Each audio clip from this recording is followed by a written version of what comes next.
Aaron and Nadab in the bayou at the tabernacle. How did they know? God told them. What we read in Scripture is man rejected God's revelation.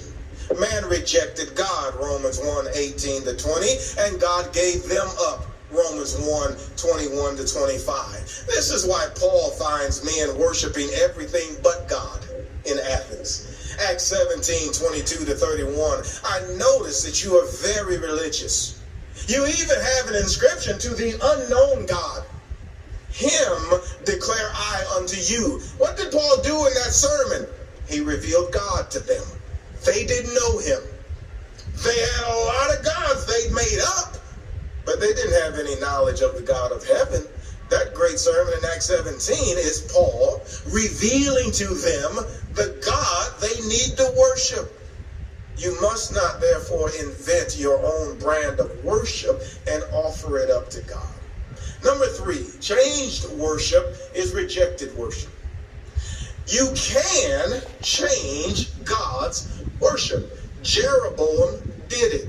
If you take the time to read 1 Kings 12:25-33, that's chapter 12, 25-33, you will find that this man changed every essential area of God's worship. He changed the object of worship from God to golden calves. He changed the time of worship from the 7th month, 14th day to the 8th month, 15th day.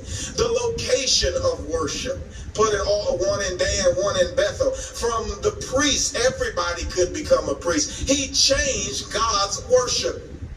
Nadab and Abihu offered strange fire, which God did not command. They changed God's worship, and both were rejected for this.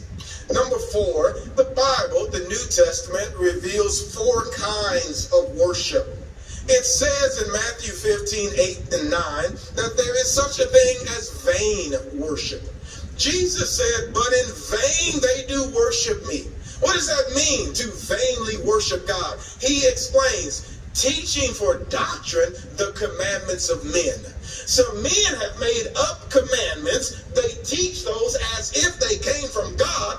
People obey them, and their worship is vain. It's empty. It's useless. There's vain worship. There's also ignorant worship. That's Acts 17:23. Paul says, I've seen your inscriptions. I notice you are very religious, very superstitious, depending on the rendering. He says, I want to tell you about the God whom ye ignorantly worship. Jesus said the same thing to the woman at the well. Ye worship, ye know not what. Now, for some people, that sounds amazing, that it's even possible.